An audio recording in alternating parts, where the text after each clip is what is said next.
Hi friends, ഇന്ന് നല്ലൊരു ദിവസമാണ്. ഇന്ന് ഷഷ്ടിയാണ്. അപ്പോൾ അമ്മക്ക് ഷഷ്ടി വ്രതമുണ്ട്. 6 ദിവസത്തെ വ്രതമാണ് അമ്മ ഷഷ്ടി വ്രതമായിട്ട് നോക്കുന്നത്. നമ്മൾ ബന്തെടുക്ക അമ്പലത്തിൽ പോവാണ്. വഴിയിൽ വെച്ച് നല്ല മഴ. ഞാൻ ആദ്യമായിട്ടാണ് 3 നില വീട് കാണുന്നത്.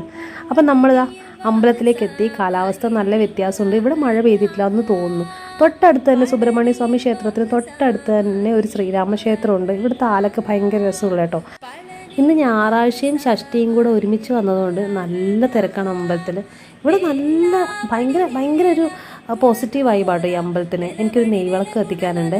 പിന്നെ നട തുറന്നു, പൂജയൊക്കെ കഴിഞ്ഞ് നട തുറന്നു. ഞാനിങ്ങനെ പ്രസാദം വാങ്ങിക്കുന്ന ക്യൂവിലാണ്. പ്രസാദമൊക്കെ വാങ്ങിച്ചു കഴിഞ്ഞു. അതിനൊരു നെയ്വിളക്ക് നേർച്ച അത് കത്തിക്കണം.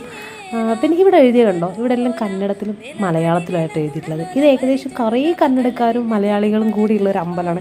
ശരിക്കും പറഞ്ഞാൽ അവിടുത്തെ ഫുഡൊക്കെ ശരിക്കും കന്നഡ ഫുഡിൻ്റെ ഒരു ടൈപ്പ് തന്നെയാണ്. നമ്മൾ ഭക്ഷണശാലയിലേക്ക് പോവുകയാണ്. ഭക്ഷണശാലേൻ്റെ ഒരു പ്രത്യേകത നിങ്ങൾ കാണിച്ചു തരാം. നല്ല സ്പേസുള്ള ഭക്ഷണശാലയാണ്. പക്ഷേ ഇത് ചാണകം മെഴുകിയ സ്ഥലം കേട്ടോ.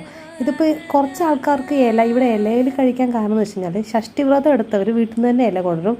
നമുക്ക് ഷഷ്ടിവ്രതം ഇല്ലാത്ത എന്നെപ്പോലുള്ള ആൾക്കാർക്ക് ഇവിടെ സദ്യ പാത്രമുണ്ട്. പിന്നെ ഷഷ്ടിവ്രതം എടുത്തുകൊണ്ട് തന്നെ അമ്മ പായസം വാങ്ങിച്ചിട്ടുണ്ടായിരുന്നു. അത് നമ്മൾ കഴിച്ചു.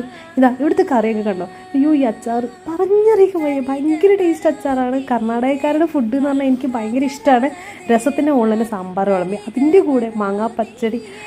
അയ്യോ, ഭയങ്കര ഇഷ്ടമാണ് മാങ്ങാ പച്ചടി. ഇപ്പം രണ്ടാമത്തെ റൗണ്ടാണ്. രണ്ടാമത്തെ റൗണ്ടിൽ ഞാൻ അച്ചാർ ചോദിച്ചു വാങ്ങിച്ചു. സാമ്പാർ പോലെ അവർ വിളമ്പിയിട്ടുണ്ട്.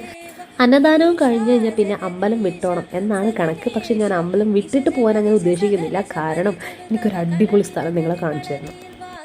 ഈ ആളൊരു സ്പെഷ്യലാട്ടോ. അപ്പം നമ്മളിങ്ങനെ പോയിക്കൊണ്ടിരിക്കുന്നത് ഹെവൻ എന്നൊക്കെ പറയില്ലേ, അതായത് സ്വർഗം പോലുള്ളൊരു സ്ഥലത്തേക്കാണ്. ഈ അമ്പലത്തിൻ്റെ ഒരു ഭാഗം തന്നെയാണ് ഇതൊക്കെ.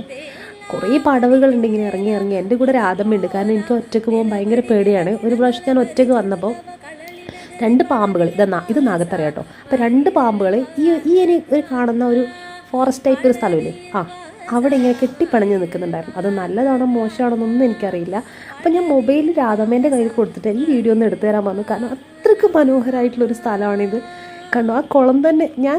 എനിക്ക് എന്താ പറയാമെന്നറിയില്ല. ചാടി കുളിച്ചാലോ എന്ന് വിചാരിച്ചതാണ്. പക്ഷേ നടക്കില്ല മക്കളെ. ഇങ്ങനെ ഒരു പപ്പായ നിങ്ങൾ കണ്ടിട്ടുണ്ടോ? എൻ്റെ ലൈഫിൽ ആദ്യമായിട്ടോ. ഇത് സ്പെഷ്യൽ ടീംസിന് കുളിക്കുന്ന സ്ഥലമാണെന്ന് തോന്നുന്നു. എനിക്ക് അതിനെക്കുറിച്ച് വലിയ ഡീറ്റെയിൽ അറിയില്ല. അപ്പോൾ ഇതാണ് എൻ്റെ രാധമ്മ. അപ്പോൾ ടാറ്റ, അടുത്ത വീഡിയോയിൽ കാണാം. ബായ്.